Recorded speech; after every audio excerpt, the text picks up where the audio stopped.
यह है आरजे कार्तिक की 1 मिनट स्टोरी। ये कहानी एक पंडित जी की जो राजा के दरबार में पहुंचे। राजा ने उनसे 3 प्रश्न किए कि ईश्वर जो है कैसे दिखता है, कहां तक देखता है और करता क्या है। पंडित जी ने कहा आपने मुझे बुलाया लेकिन आदर सत्कार नहीं किया।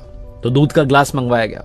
पंडित जी दूध के ग्लास में बार बार उंगली डाल करके दूध को बाहर निकाल करके देख रहे थे। राजा ने पूछा कर क्या रहे हो। पंडित जी ने कहा कि मैंने सुना है दूध में मक्खन होता है।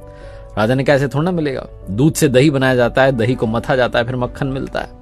पंडित जी ने कहा ईश्वर भी ऐसे थोड़ा ना दिखेगा, आत्मा को पवित्र करना होगा नियम से, ध्यान से, अभ्यास से, तब परमात्मा दिखाई देगा। राजा बड़ा प्रसन्न हुआ जवाब से। उसने कहा दूसरे प्रश्न का जवाब दीजिए। पंडित जी ने कहा कि मोमबत्ती मंगाई। एक मोमबत्ती मंगाई गई, उसको जलाया गया। पंडित जी ने पूछा बताइए कहां तक रोशनी जा रही है। राजा ने कहा कि हर तरफ जा रही है, चारों तरफ। पंडित जी ने कहा बस यही, परमात्मा भी चारों तरफ देखता है, हमारे हर कर्म का हिसाब उसके पास है। फिर राजा ने कहा कि तीसरे प्रश्न का जवाब दीजिए, ईश्वर करता क्या है। पंडित जी ने कहा आप गुरु बनकर के पूछ रहे हैं कि शिष्य बन करके। राजा ने कहा शिष्य बन करके। तो पंडित जी ने कहा कि आपका गुरु तो नीचे खड़ा हुआ है। तुरंत राजा ने पंडित जी को जाकर के सिंहासन पर बैठाया और खुद नीचे जाकर खड़ा हो गया। पंडित जी ने कहा आप बतलाने के लिए रह क्या गया है, बस यही तो ईश्वर करता है, पल में राजा को रंक और रंक को राजा बना देता है।